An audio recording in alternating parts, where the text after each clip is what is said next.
Pushing all the buttons. Welcome, welcome. Sound is okay, everybody? Yes? Thank you. Thumbs up. Perfecto. All right. I think we're going to start in child's pose. And funnily enough, so we're doing mostly yin tonight. Funnily enough, you may or may not know this, child's pose is actually an inversion. Usually when we do child's pose and our head is on the mat, our head and our heart are actually lower than our belly. So if you want to kind of avoid that scenario, if you had some food recently, just take a bolster, use a bolster. You could even prop it if you wanted to really make sure that you're not upside down with a full belly. And this is mostly just for comfort, but also, to honor your digestive processes.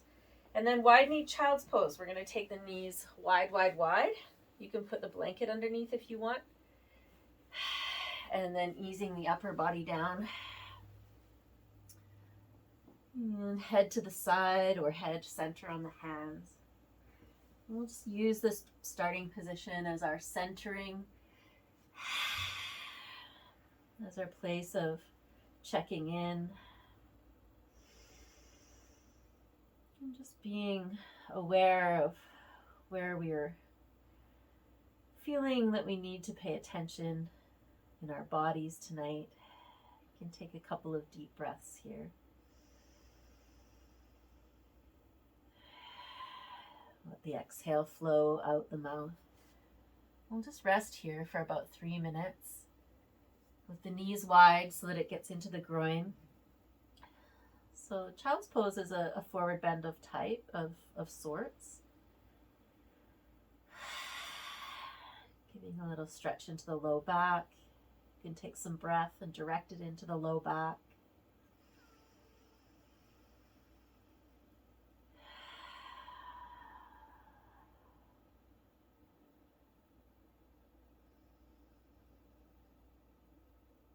Allow the breath rhythm to grow slow, deep, and mindful.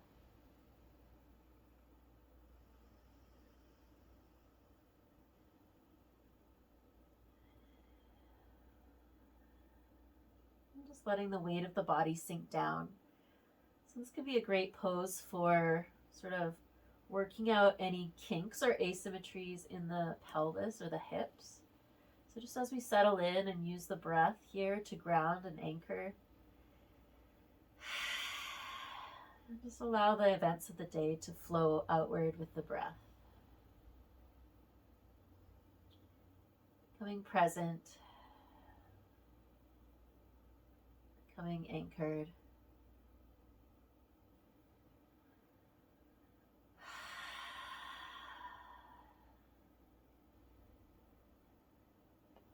If at any time you want to go deeper, you're welcome to take the knees wider. Sometimes as the body starts to open and release, there's an invitation to go deeper. Or sometimes you're happy just where you are. Sometimes you want to take the knees closer together. If you're feeling overextended.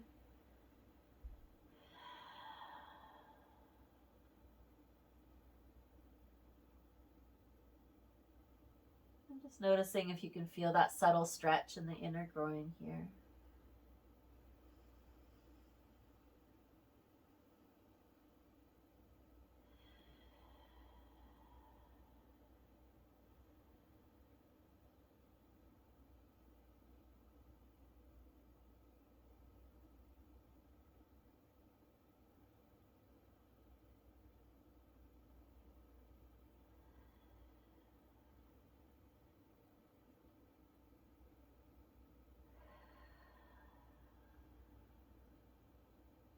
Just letting go.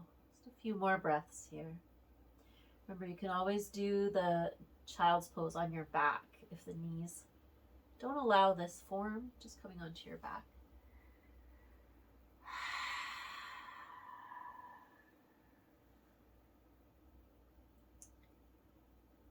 Okay, beautiful. There's our 3 minutes. Let's go ahead and walk ourselves up and come to hands and knees table, walking the knees under the body, moving your bolster and your block or whatever you're using. And we'll just do some little shifting forward and back just to massage, bringing the knees underneath the hips. moving forward and back. And again, you might want to have a little bit of space between the knees. If the belly's full, you don't want to squish it too much in child's pose there. So just keeping that in mind. As I was telling Sandra before class, we had spicy peanut tofu lettuce wraps. And I was trying not to eat too many of them. So knowing that yoga was coming next, you can take some hip circles, go around to the side and forward. It's better than chicken Alfredo pasta, though, I can tell you that much. It digests a lot faster. Go both ways. We'll go the other direction. Just notice if there's any tightness in the outer hip there. We'll take care of that in a bit. So the forward bends, great for evening practice. Great. A lot of yin poses incorporate forward bends. It's really calming for the nervous system. So there's a down regulation that happens. Sort of the cooling, calming Langana effect is what they call it in yoga. Langana is the cooling, calming, feminine. Okay, let's step right foot forward, coming into dragon pose. And taking the right foot to the outside, hands on the inside, and you can have hands on blocks if you want to. And let's do a 2-minute hold here, shifting hips forward and down. You can untuck the back toe because it's yin. Have the toe pointing straight back. Unless that causes any undue discomfort for your knee, and then you can curl the toes under. And we'll do 2 minutes here, and then we'll move into the hamstring stretch. So just keeping that right knee close to the right elbow, kind of hugging it in. Last week we did the winged out version. That's one that Katrina taught through the Anusara tradition. But traditional yin keeps the knee hugged in. So let's just enjoy the release through the hips here. Breathing into wherever you feel the challenge here.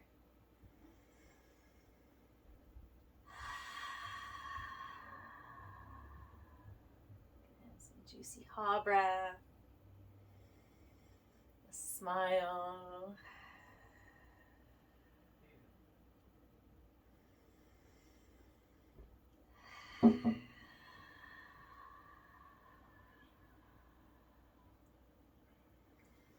Oh, we just about got a visit from my brother Jack, but then he saw I had the cameras and stuff on.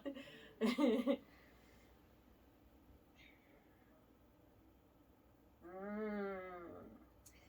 know, some days this dragon feels better than others. You might notice when you do this pose that it feels quite different from day to day.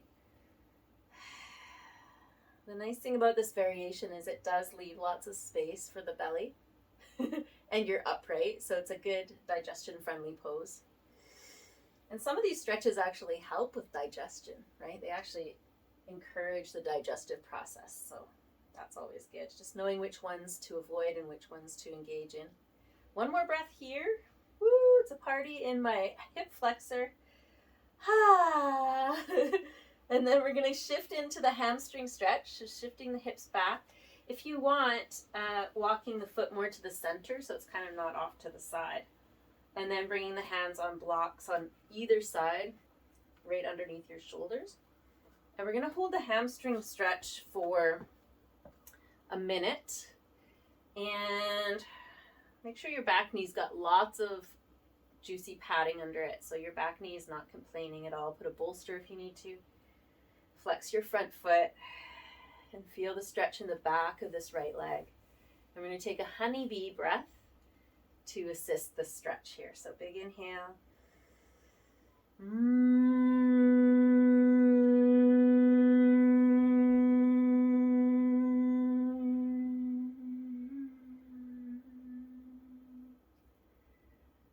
Nice, Jen. I love that nice tall spine, open heart. Beautiful work.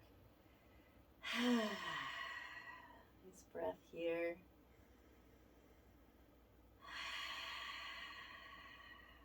Remember, everybody's edge is at a different place, so you're just going to where you need to go to feel that in the back of the right leg. Okay, here's our minute. Let's go ahead and go forward and back a couple times to just kind of release it.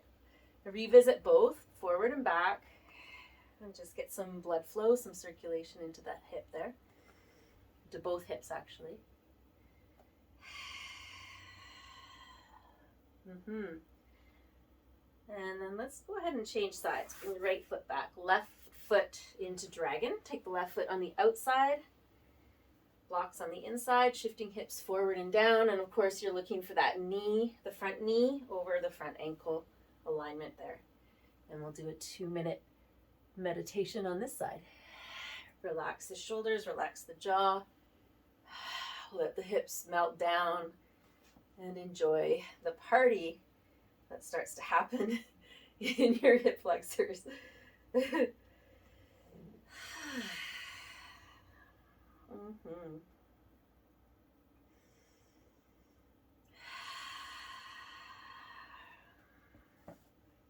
Remember, you've got different heights on your blocks too, so if you need more challenge, if it's too cakewalky, just lower your blocks or come all the way down to the floor.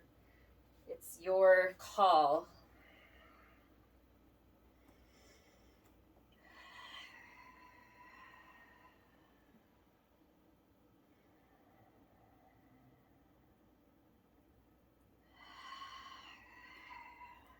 Notice how this side feels compared to the other side, right? Just pay attention to your body. Does it feel tighter, less tight, more easeful?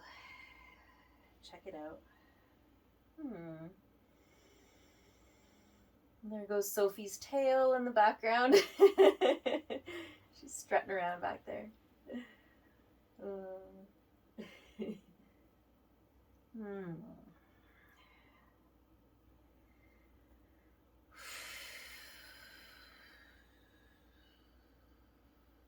Okay. Whenever you find it challenging, use more exhale, more mindful breath.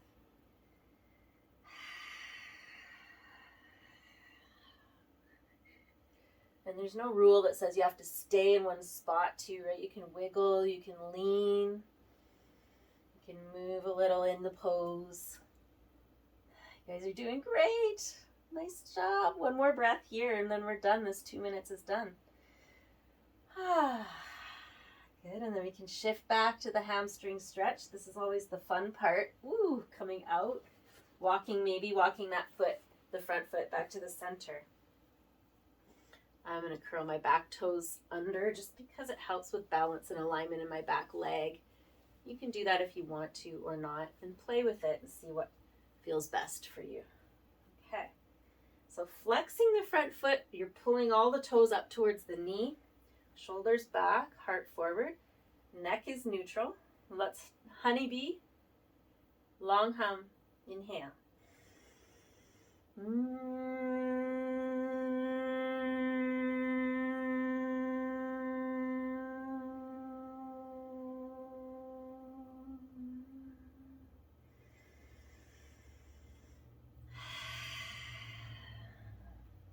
Continue to breathe here. Remember, if you tend to hyperextend, meaning that your leg bow, the back of your knee ends up being a bowed position, you want to keep a little micro bend in your front knee rather than letting that knee bow. Bow, I should say, not bow. Bow. Bow down. Okay, there's our minute. Let's go forward and back and just get the circulation. Yeah, back in. Oh, yeah. We're just lubricating the joints with that bit of movement. Okay, so we can modify this next pose if we want. We can step forward to a forward bend. Feet parallel, hip distance apart. Modified version is elbows on the knees. Resting the elbows on the knees, you're lifting your head above your belly, your head above your heart. So you can keep the knees bent there. And you can still get traction in your spine with this modification. If you don't have a full belly, then you're welcome to go fully upside down, maybe still with a knee bent situation going on. But just being mindful of what your body needs as far as digestion goes. And breathing. If you're in the modified elbows on knees position, think about the action of the crown of your head reaching up away from your tail. So there's a sort of lengthening that's happening while you're here. Chin is slightly tucked, so the stretch goes all the way up the back of the neck. I'm just holding for 1 minute here.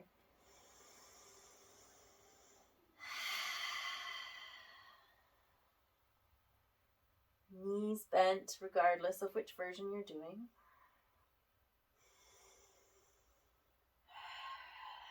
Feel free to shake out the head or sway.